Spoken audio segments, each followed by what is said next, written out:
So that is bone remodeling, right? And that had to do with that osteoblast, osteoclast, stresses, all the vitamins, minerals. And the last topic here is this repair of bone, right? Which is, all in the same kind of vein right here, right? We're talking about the dynamic bone tissue and how it might work to do things like this, right? This is a young kid, right? But you just take this bone right here, you put a brace on it, right? And that bone will grow together eventually, right? Stronger than ever. So that's a major fracture right here, but there's like tiny little micro fractures that are constantly happening. And when they do, that's sensed by the bone cells, right? Maybe your osteocytes, and then they call in the troops, right? You got a heavy blood supply to bring in all the materials it needs.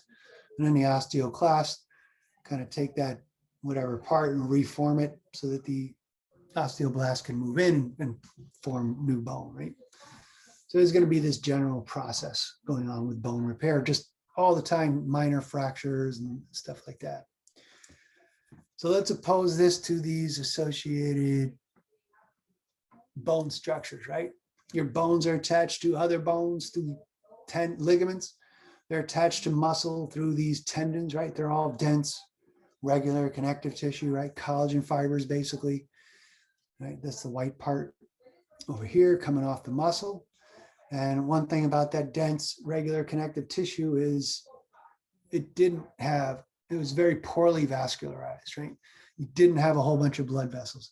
That's why if you see them, they're going to be white, right? Because there's really very few blood vessels within here. So they have a poor vascular supply, and they also don't have very active cells, right?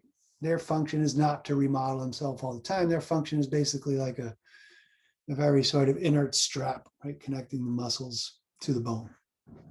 But when you do, like, over here, this is like tendonitis of some sort. You get small little rips, tiny tears, you get inflammation and everything. This would be medial epicondylitis, tennis elbow. You get lateral epicondylitis, it might be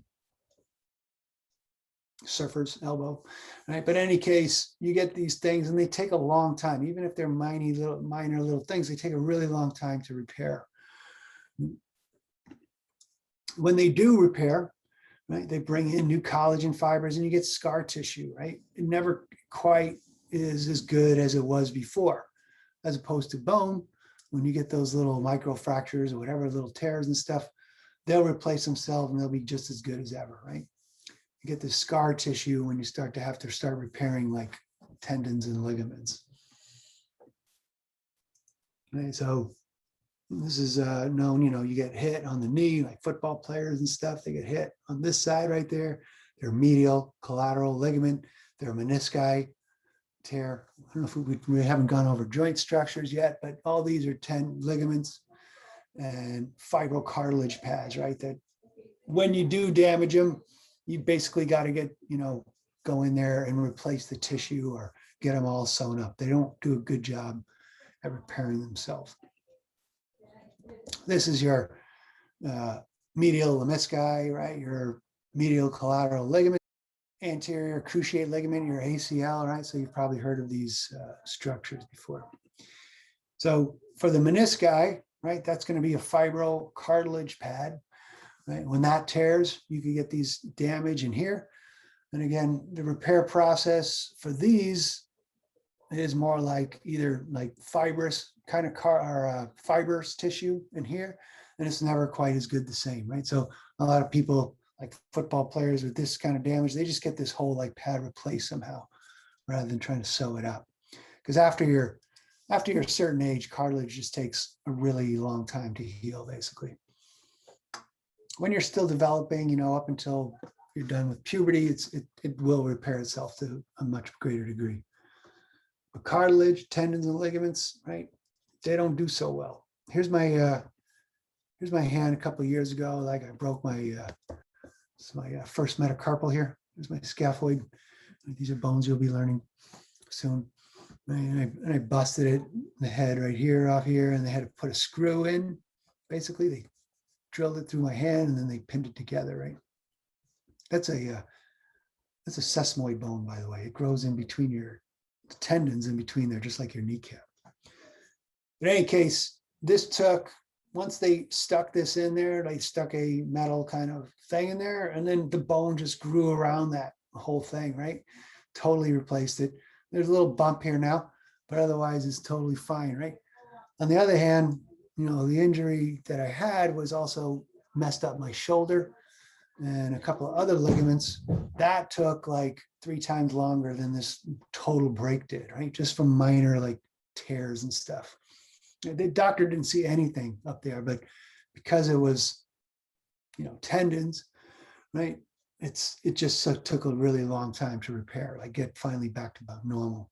Whereas this full break is it just grew around this thing, enveloped this whole area. They pulled this part out, but the screw's still in. Right? So very dynamic tissue, right? So, and it's all because heavy blood supply, right? And all the cell types you need to make new bone and kind of shape it as needed, right? Whereas cartilage, avascular, right? No blood vessels going through there.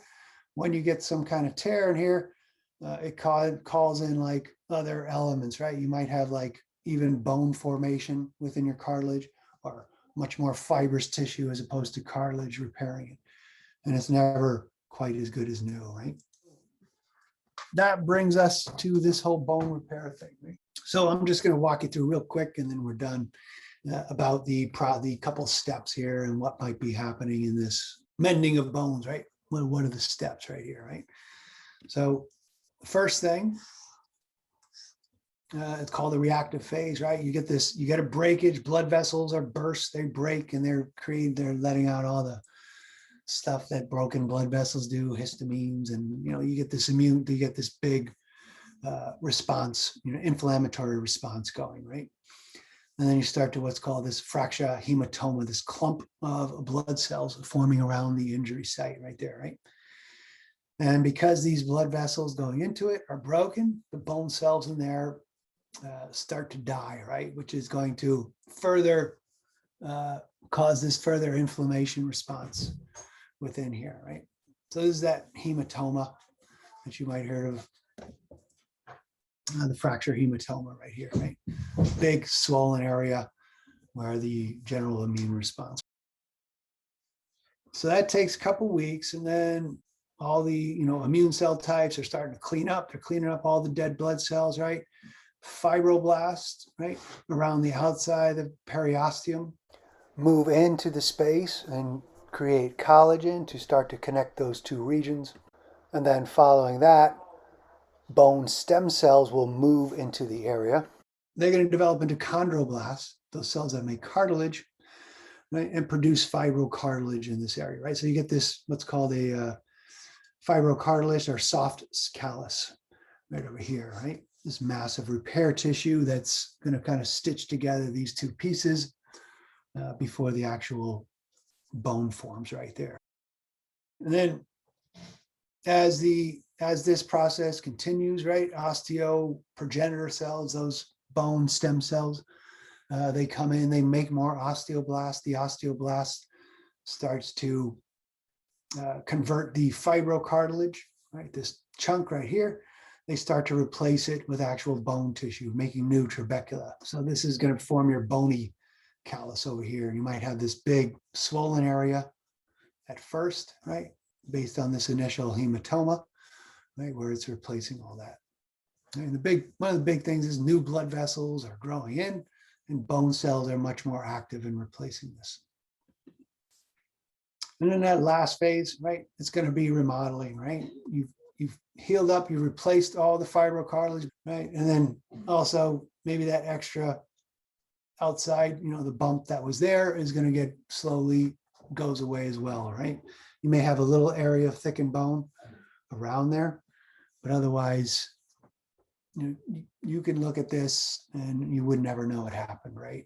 Because it's fully, the repair is almost full. So that's your bone remodeling phases, right? Form a hematoma, fibrocartilage formation, bone replaces the fibrocartilage, and then the final remodeling occurs and vascularization, and you have normal bone.